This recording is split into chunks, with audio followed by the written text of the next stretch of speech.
जैसे ही हमारी हीरोइन वो सेंटस को पकड़ती है ना, वो कहती है वो तुम ही थी जिसने रिफ्ट काज की। तो उसी वक्त थोड़ी देर बाद ही रिफ्ट वो गायब हो रही थी। तो तब वहां पर साफ आसमान देखकर रेमंड स्पेंसर कहता है ये सच नहीं हो सकता, रिफ्ट इतनी जल्दी खुद से बंद हो गई, आखिर चल क्या रहा है।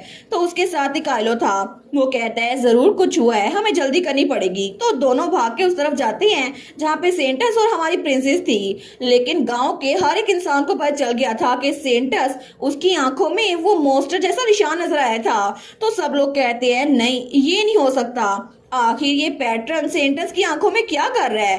तो तब वहां पर सारे के सारे नाइट्स आ गए थे और सेंटस को कैद करके वहां से लेके जाया जा रहा था। बाकी कहते हैं क्या सच में वो इस सारे वक्त में हमें प्योरीफाई करने का सिर्फ ड्रामा कर रही थी। तो सेंटस अपना नेकलेस उतारती है और वो एक बॉक्स में बंद कर दिया जाता है। वो लोग कहते हैं प्योरीफाई, मुझे लगता है वो सिर्फ हमें बेवकूफ बना रही थी। इस सारे वक्त में वो रिफ्ट ओपन कर रही थी ताकि वो हीरो बन सके, लेकिन तब हर कोई उसकी तरफ पत्थर फेंक रहा था। वो कहते हैं तुम फ्रॉड, तुम बास्टर्ड, तुम्हारी हिम्मत कैसे हुई। तो सेंटस उनकी तरफ बड़े गुस्से से देखती है। तो तभी एक आदमी रोते हुए कहता है मेरी वाइफ वो तुम्हारी वजह से मरी, लेकिन तुम उसको बचा सकती थी, फिर क्यों, तुमने ऐसा क्यों किया। तो सेंटस सोचती है फ्रॉड, बास्टर्ड, ये लोग मुझे ये कह रहे हैं, हाँ बिल्कुल मैं हूँ, तो फिर क्या, आखिर में मैं कभी भी एक सेंट नहीं बना चाहती थी। और तभी से याद आता है कि जब वो पहली बार चर्च में आई थी ना, तो उसको ये जगह बहुत ज्यादा अच्छी लगी थी। वो सोचती है मैं जहाँ पे पहले रहा करती थी ना, वहां पर तो इतनी सारी विंडोज थी ही नहीं, और उसके कपड़े वो भी थोड़े से फटे हुए थे। वो सोचती है यहाँ पर तो सूरज की रोशनी भी अच्छी आ रही है। तो तब प्रीस्ट कहता है लिलियाना अब से तुम यहाँ पर एक सेंट के तौर पर रहोगी, अपनी पास्ट लाइफ को बिल्कुल भुला दो और अब से तुम बिल्कुल ऐसे रहोगी जैसे तुम यहाँ पर नया जन्म लेकर आई हो। और उस दिन के बाद से सेंटस की लाइफ बहुत ज्यादा अच्छी बन गई। लेकिन तब वहां पर कुछ लोग आए थे जो कहते हैं सेंटस हम आपको ग्रीट करते हैं, प्लीज हमें अपनी ब्लेसिंग दे। लेकिन सेंटस शुरू में बहुत ज्यादा खुश थी क्योंकि वहां पर वार्म सनलिट हाउस था, बहुत सारे लोग थे जो उसकी तारीफें करते थे और उसकी ओरिजिनल सेल्फ वो बिल्कुल खत्म हो रही थी, फिर भी उसको ये सब कुछ अच्छा लग रहा था। तो तब उसके सामने डिजर्ट पड़ा हुआ था। वो कहती है सिस्टर मारिया क्या आप नहीं खाने वाली। तो उसके सामने कोई बैठा था, वो कहती है नहीं नहीं बस आपको खाते हुए देखना मुझे अच्छा लग रहा है। तो सेंटस वो डिजर्ट की बाइट लेते हुए कहती है वाओ मैंने पहले ऐसा कभी कुछ नहीं खाया। तो उसके सामने सिस्टर बैठी हुई थी, वो कहती है अच्छा ये तो फिर तो अच्छी बात है लिलियाना। तो वो दिल में सोचती है फिर भी कोई इंसान है जो मुझे लिलियाना कह के बुलाता है, वरना हर कोई मुझे सिर्फ सेंटस कहता है। और तब वो दिल में सोचती है मैं जितना सिस्टर मारिया के साथ टाइम गुजारती हूँ ना, मुझे लगता है मैं अपनी ओरिजिनल सेल्फ को भूल नहीं रही, मुझे अच्छा लगता है। लेकिन मेरी ये खुशी ये चंद दिन ही बरकरार रही और फिर मिस फॉर्चून वो आ गई जिसकी वजह से सब कुछ खराब हो गया। तो तब रात के वक्त जब वो वहां पे जेल में आई थी, तो वो कहती है सिस्टर, तो उस जेल के अंदर सिस्टर मारिया थी। वो कहती है लिली क्या तुम यहाँ पर मुझसे मिलने के लिए आई हो, मैं तुम्हें अपनी ये साइड दिखानी चाहती थी। तो वो कहती है लेकिन सिस्टर ये मेरी वजह से हुआ है, आखिर आपने मुझे बचाया, इसी वजह से आपके साथ ये सब कुछ हुआ। तो तब उसकी हालत बहुत ज्यादा बुरी थी, उसके हाथों को बांधा गया था। तो सिस्टर मारिया कहती है मैं बिल्कुल ठीक हूँ, तो रोना मत, वापस जाओ, लोगों को तुम्हारी जरूरत है, सेंटस की जरूरत है। वो दिल में सोचती है मैंने सब कुछ किया जो मैं कर सकती थी, लेकिन बहुत ज्यादा देर हो गई और सिस्टर मारिया उनकी जान चली गई, उनकी काइंडनेस की वजह से उनकी जान चली गई।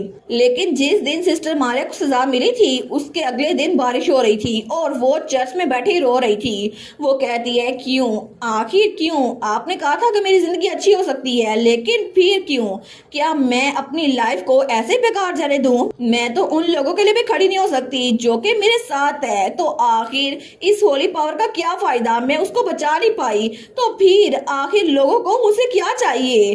क्या सच में इस पावर का कोई फायदा है जिसकी वजह से मैं अपनी सिस्टर का रिवेंज भी नहीं ले सकती, वो सारे लोग, वो घटिया लोग।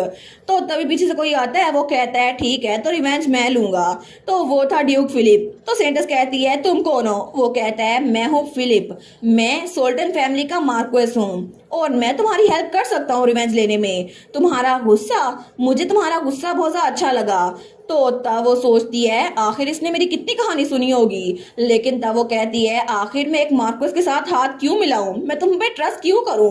वो कहता है मुझे लगता है तुम्हें मुझ पे यकीन नहीं होगा, लेकिन मैं समझ सकता हूँ, मैं जल्द ही अपनी सिंसियरिटी को प्रूव कर दूंगा। और तब उसका हाथ पकड़ लेती है। वो सोचती है वो बिल्कुल ठीक था, ट्रायल्स ने मुझे स्ट्रोंगर बना दिया। वहाँ पेपर्स में मेरी तारीफों में आर्टिकल छपने लग गए, क्योंकि दिन के वक्त मैं एम्पायर के सेंट के तौर पर चमकती थी और तब एम्पायर के हर एक न्यूज़पेपर में उसकी तारीफें छपी हुई थी। तो रात के वक्त वो सोल्टन स्टेट जाया करती थी ताकि डार्क मैजिक की रिसर्च में हेल्प कर सके।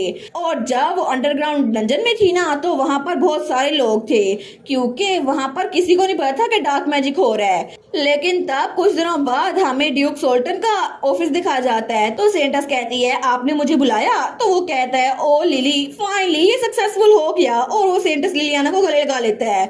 वो कहती है मार्कोस, आखिर आपने अचानक ये क्यों किया? वो कहता है सॉरी, मैं तो बहुत ज्यादा खुश था, लेकिन मुझे लगता है कि हमारा काम पूरा हो गया। अभी के लिए सिर्फ ये थ्योरी थी, लेकिन तुम्हारी होली पावर की वजह से मैं सक्सेसफुल हो गया। मैं इसको डार्क मैजिक में बदल सकता हूँ। लिली, ये सब कुछ तुम्हारी वजह से हुआ है। फाइनली अब मैं अच्छी दुनिया बना सकता हूँ। तो सेंटस लिलियाना बड़ी खुश थी। वो कहती है कांग्रेचुलेशन, आपने जो चाहा आपको वो मिल गया और अब तो आप एक ड्यूक बन जाएंगे ना? वो कहता है बिल्कुल। और अब मेरे पास तुम्हारे लिए एक और अच्छी खबर है। इस एक्सपेरिमेंट में मैंने उन नोबल्स की लाइफ एनर्जी यूज की जिन्होंने सिस्टर मारिया को मरवाया था, और इसी तरह मैंने सिस्टर मारिया का तुम्हारे बजाय बदला ले लिया। अब ये सब कुछ खत्म हो गया। तो सेंटस जल्दी से उसको गले लगा लेती है। वो कहती है थैंक यू सो मच।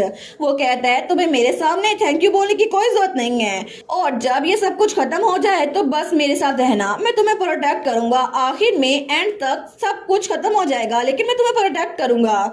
और उसी पल से उनका अफेयर शुरू हो गया था। वो दिल में सोचती है इसे मेरी जरूरत है, बिल्कुल, और मुझे भी इसकी जरूरत है, इसी वजह से मैं इसके साथ रहूंगी। और जब तक हम एक दूसरे के लिए यूजफुल है ना, ये रिलेशनशिप इतना भी बुरा नहीं है। लेकिन प्रेजेंट में वो वहां पर उस जेल में बैठी हुई थी। जब उसके बारे में सबको पता चल चुका था, वो सोचती है नहीं, मैं ऐसे ही दोबारा से उसी लाइफ में वापस नहीं जा सकती, मुझे उस जगह नहीं जाना। तो तभी वहां पे कोई आता है। वो कहता है लिली, ये मैं हूँ। तो सेंटा सामने देखती है तो वहां पे ड्यूक फिलिप था। वो कहती है तुम मुझे बचाने के लिए आ गए? वो कहते हैं ऑफ कोर्स, मैंने प्रॉमिस किया था मैं तुम्हें अकेला नहीं छोड़ूंगा। और तब उसको एक बोतल देते हुए कहता है ये लो, ट्रायल शुरू होने से पहले एक कल इसको पी लेना, इसकी वजह से तुम्हारा ब्लैक मैजिक वो कंसील हो जाएगा, किसी को पता नहीं चलेगा कि ये तुमने किया था। वो कहती है ये सच में तुम हो, तुम मेरे लिए आ गए, तो प्लीज मुझे यहाँ से बाहर भी निकालो। और उसके हाथ से वो बोतल ले लेती है। तो वो कहती है मैं दोबारा से उस फिल्थी जगह पर वापस नहीं जा सकती। तो ड्यूक फिलिप कहता है फिक्र मत करो, हमारा प्लान सक्सेसफुल होगा, मैं इस बात को मेक श्योर करूंगा। और तभी उसके चेहरे पे हाथ रखता है। तो सेंटस वो बहुत ज्यादा डरी हुई थी, लेकिन वो रो रही थी।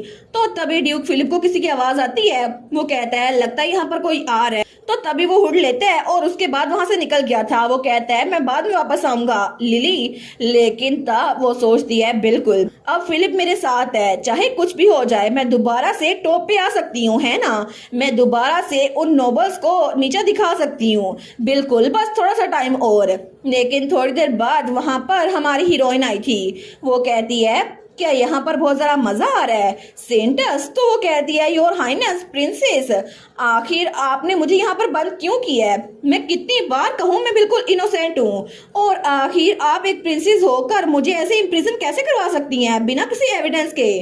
तो हमारी हीरोइन कहती है इनोसेंट, कोई अभी यहाँ से जल्दी से भाग के गया था, मुझे लगता है वो जरूर फिलिप सोल्टन होगा, है ना? तो सेंटस थोड़ा चौंक जाती है। वो कहती है नहीं, आखिर वो यहाँ पर क्यों होंगे, आपको गलतफहमी हुई है। तो हमारी हीरोइन वो कहती है तुम थोड़ा अनईजी लग रही हो, वो जरूर ड्यूक फिलिप ही होगा। तो सेंटस कहती है अनईजी बिल्कुल भी नहीं, और अगर आप कहें ये ड्यूक सोल्टन है, फिर भी आखिर उनका मेरे चार्जेस के साथ क्या ताल्लुक? तो तब हमारी हीरोइन कहती है तुम्हें क्या लगता है मुझे कुछ भी नहीं पता? तो सेंटा सोचती है क्या इसको पता है, आखिर कब से, इसको मेरे बारे में कब पता चल गया? लेकिन तब सेंटस खड़े होते हुए कहती है आखिर तुम जानती क्या हो, मैंने गलत क्या किया, मुझे यहाँ से बाहर निकालो अभी के अभी। तो हमारी हीरोइन कहती है अभी भी तुम आखिर तक कुछ भी एडमिट नहीं कर रही, लेकिन चलो अपने सर को ऐसे बुलंद रखो, तुम भी और ड्यूक सोल्टन भी। क्योंकि मुझे लगता है कि ये बिल्कुल बेकार जाएगा। और उसके बाद हमारी हीरोइन भी वहां से निकल आई थी और तब वो अपने कमरे में आई थी। वो कहती है सर स्पेंसर, मुझे सोल्टन फैमिली के बारे में बताएं, आपको क्या पता चला है? तो रेमंड कहता है फिलिप का फादर फॉर्मर ड्यूक सोल्टन, वो तो डिमोनिक ट्रांसफॉर्मेशन से गुजरा था, लेकिन उस वक्त एक सेंटस ने उनको प्योरीफाई किया था। उसके बाद से सोल्टन फैमिली सेंटस को स्पॉन्सर कर रही है, लेकिन अनफॉर्चुनेटली वो बाद में एक इनक्योरेबल डिसीज की वजह से बीमार पड़ गए और ऐसा लगता है कि वो बेड रिडन है। हमारी हीरोइन कहती है अच्छा, और उसके बाद? तो रेमंड कहता है रूमर्स फैलना शुरू हो गई कि उनकी बीमारी बहुत ज्यादा कॉन्टेजियस है, इसी वजह से सर्वेंट्स ने भी उनसे मिलना बंद कर दिया। हमारी हीरोइन कहती है एज एक्सपेक्टेड। यहाँ पर बहुत ज्यादा सस्पिशियस पॉइंट्स हैं। वो कहता है क्या आपने कहा एज एक्सपेक्टेड? हमारी हीरोइन कहती है मैं सुबह के वक्त सेंटस से मिलने के लिए गई थी और जब मैंने फिलिप सोल्टन का जिक्र किया तो वो थोड़ा चौंकी थी। इससे ये बात कंफर्म होती है उन दोनों के दरमियान कुछ चल रहा है। लेकिन तभी दरवाजे पे दस्तक होती है। कोई कहता है योर हाइनेस, मैं हूँ काइलो ग्रे, क्या मैं अंदर आ सकता हूँ? हमारा कहती है जी आप फाइनली आ गए, अंदर आ जाए। लेकिन काइलो के साथ एक लड़की भी थी। तो काइलो कहता है ये हाउस रोडियन से एक मेड है, उसने कहा कि वो हाउस सोल्टन के लिए काम किया करती थी। तो तब हमारी हीरोइन कहती है हाउस सोल्टन के लिए? तो मेड तो बहुत ज्यादा डरी हुई थी, लेकिन तभी वो उसके सामने झुकते हुए कहती है मुझे माफ कर दे योर हाइनेस, प्लीज मुझे माफ कर दे, अगर मैंने आपको कुछ बताया तो मेरी फैमिली खतरे में होगी। तो तब वो तीनों चौंक जाती हैं। वो कहते हैं इसको इतना डर क्यों लग रहा है?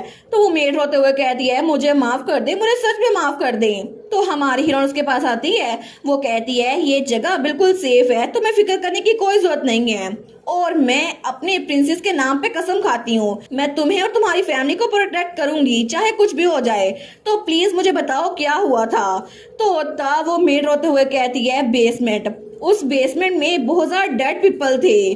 और तभी उसे याद आता है कि जब वो शुरू में उस जगह काम करने के लिए गई थी ना, तो वहां पे मेड्स बातें कर रही थी विलेज तो आजकल बड़ा रेस्टलेस हो गया है, अभी कुछ अर्से पहले जेसन का बेटा मिसिंग हो गया था। तो दूसरी मेड कहती है मुझे भी पता है, फिर भी हम लोग मेंशन के अंदर है ना, तो क्या हम सेफ नहीं है? तो तभी वो पहली वाली कहती है ओए तुम जो नई लड़की आई हो। तो तब वो मेड कहती है जी, वो कहती है ब्लैंकेट्स को स्टोरेज रूम में रखा हो। वो कहती है ठीक है, लेकिन तब वो सीढ़ियां चढ़ के नीचे आ रही थी। वो सोचती है आखिर यहाँ पर मुझे क्यों भेजा गया है? वैसे भी बेसमेंट में जाने से तो ड्यूक ने मना किया हुआ था ना, लेकिन चलो मैं केयरफुल रहूंगी। तो तब वो सोचती है मैं पहली बार यहाँ पर आई हूँ, मुझे खुद नहीं पता मुझे कहाँ जाना है। लेकिन तभी वहां पर एक दरवाजा था। वो सोचती है क्या मुझे यहाँ पर जाना होगा? तो तब वो दरवाजा खोलते हुए कहती है क्या कोई यहाँ पर है? मैं बस ये यहाँ पर छोड़ के चली जाऊंगी। लेकिन जैसे वो सामने देखती है ना, तो वो बहुत ज्यादा शॉक हो गई थी और बहुत ज्यादा डर गई थी। वो कहती है क्या आखिर ये क्या है? यहाँ पर तो इतने सारे लोग हैं और बहुत सारे लोग उसकी तरफ हाथ बढ़ा रहे थे। लेकिन तभी वहां पर कोई आते हुए कहता है अच्छा ये, मुझे लगता है तुम सरप्राइज हो गई होगी, लेकिन मैं तो आजकल एक कंडीशन को ट्रीट करने की कोशिश कर रहा हूँ। वो सोचती है ट्रीट? बिल्कुल भी नहीं, ये किसी तरह का ट्रीटमेंट नहीं लगता। यहाँ पर इनकी कंडीशन बहुत ज्यादा अजीब है और इनके हाथों पे ये निशान, ये तो आइडेंटिकल लग रहा है। वो सोचती है मुझे यहाँ से निकलना होगा, अगर मुझे अपनी जान बचानी है मुझे यहाँ से निकलना होगा। लेकिन पीछे से ड्यूक सोल्टन कहता है मुझे लगता है कि तुम अब यहाँ पर काम नहीं कर सकोगी। लेकिन तभी जब वो दरवाजे की तरफ हटती है तो वहां पे सेंटस खड़ी थी। वो कहती है आखिर ये यहाँ पर कैसे पहुंच गई? मैंने कहा था ना कि कोई भी यहाँ पर ना आए। तो ड्यूक सोल्टन कहता है मैंने स्टाफ को मना भी किया था, फिर भी यहाँ पर क्रॉल कर ही आई। तो सेंटस कहती है फिर तो और भी अच्छा हुआ, मुझे लगता है अब यहाँ पर आई गई है तो हम इसको यहाँ से जाने नहीं दे सकते। तो तभी वो बेचारी तो फंस गई थी। लेकिन तब ड्यूक उसके पास पहुंचते हुए कहता है ये तो और भी अच्छे से काम करेगा क्योंकि हमें और भी चीजें ट्राई करनी है। तो तभी उसका बाजू पकड़ता है। लेकिन तब बेचारी मेड वो पीछे एक आखिरी बार देखती है, लेकिन सेंटस ने वो दरवाजा भी बंद कर दिया था और वो बहुत बुरी तरह से फंस गई थी। लेकिन आधी रात के वक्त उसकी तो अधमरी हालत हो गई थी। तो तब ड्यूक और सेंटस बग्गी के पास खड़े थे। तो कोचवान उसको वहां पर बग्गी के अंदर डाल रहा था जहां पर पहले ही बहुत सारे लोग थे। तो वो उनके ऊपर ही उस मेड की बॉडी फेंक देता है। तो ड्यूक कहता है आखिर मसला क्या है? मेरा प्रोजेक्ट वो कंप्लीट क्यों नहीं हो रहा? ये एक्सपेरिमेंट सही क्यों नहीं हो रहे? तो सेंटस कहती है इट्स ओके, हम फिर से ट्राई कर सकते हैं। वैसे भी हम यहाँ पर कोई ट्रेस नहीं छोड़ सकते, इन सारी बॉडीज को कोई नोटिस ना कर पाए। तो कोचवान कहता है जी, लेकिन तभी वहां पर उस मेड के हाथ में थोड़ी सी हरकत होती है और जब थोड़ी देर बाद कोचवान जंगल में से गुजर रहा था ना, तो उसको पीछे से आवाज आती है। वो सोचता है क्या ये आवाज कैसी थी, क्या यहाँ पर कोई घुस तो नहीं आया। तो वो बग्गी रोकता है और पीछे की तरफ जाने लगता है। वो दरवाजा खोलने लगता है। वो कहता है आखिर कोई जिंदा कैसे बच सकता है, यहाँ पर कोई जिंदा नहीं होगा। लेकिन तब वो दरवाजा खोलते हुए कहता है तुम जो कोई भी हो बाहर आ जाओ। और जब वो सामने देखते हैं तो बिल्कुल अंधेरा था, कोई भी हिल नहीं रहा था। वो कहता है वेल मुझे लगता है कोई भी जिंदा नहीं बचा होगा, शायद मैंने कुछ गलत सुना था। लेकिन वो मेड बाल बाल वहां से बची थी और तब जंगल में से भाग रही थी। उसकी हालत बहुत ज्यादा बुरी थी, मगर वो सोचती है मुझे यहाँ पर आना नहीं चाहिए था, मुझे इस फैमिली में आना नहीं चाहिए था, मुझे यहाँ से भागना होगा जितनी दूर हो सके उतनी दूर। लेकिन प्रेजेंट में वो ये सब कुछ हमारी हीरोइन को बता रही थी। वो कहती है ज्यादातर लोग जिन पे ड्यूक सोल्टन ने एक्सपेरिमेंट किया वो अपनी सैनिटी खो चुके थे और रिजल्ट कभी भी सेटिस्फैक्टरी नहीं थे, और इसीलिए वो सबको बिना हिचकिचाहट के मरवा देता था। लेकिन मैं बच गई, और इसके अलावा ये निशान हर एक के हाथ पे यही निशान था। हमारी हीरोइन सोचती है ये वही निशान है, तो क्या वो इंसानों पे एक्सपेरिमेंट करके उनको डिमोनिक ट्रांसफॉर्मेशन देता था? ये तो बहुत ज्यादा अब्सर्ड है।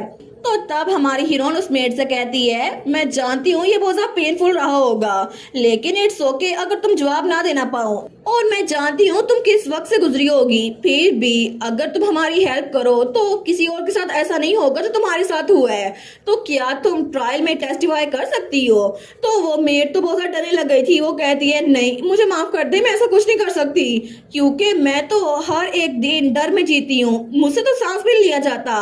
अगर अगर मैं वहां से ना भागी होती तो मेरी जान चली जाती। मैंने अपना नाम भी बदल लिया, मुझे माफ कर दे, मुझे नहीं लगता मैं ये कर सकती हूँ। हमारी हीरोइन सोचती है लगता है कि ये बहुत ज्यादा शॉक्ड है, इसी वजह से मैं इस पे दबाव नहीं डाल सकती।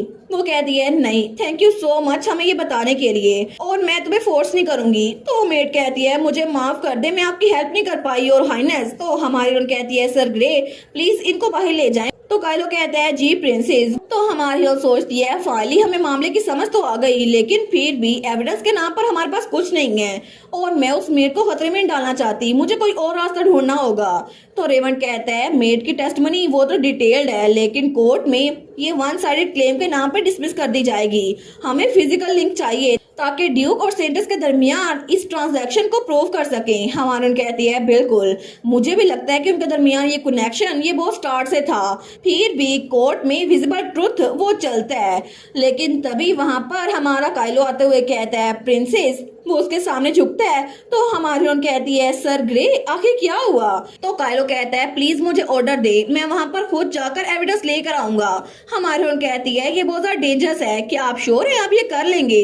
तो काइलो कहता है जी बिल्कुल, प्लीज आप मुझ पे छोड़ दे, मैं आपकी हेल्प करना चाहता हूँ। हमारी हीरोइन कहती है कल ट्रायल ओपन होने से पहले प्लीज सोल्टन फैमिली से सारे सीक्रेट्स वो अनकवर कर लें। लेकिन हमारी प्रिंसेस काइलो के लिए फिक्रमंद भी हो रही थी। वो कहती है प्लीज सेफ रहना और मैं उम्मीद करती हूँ कि तुम हमेशा प्रोटेक्टेड रहो। लेकिन तभी काइलो उसका हाथ पकड़ता है और उसके हाथ पे किस करता है और तब वो ब्लश कर रहा था। तो हमारी हीरोइन भी ब्लश कर रही थी। वो कहता है आप फिक्र मत करे, मैं अपने वादे को पूरा करूंगा और मैं ये बात दिमाग में रखूंगा क्योंकि कल का ट्रायल वो हम लोग ही जीतेंगे।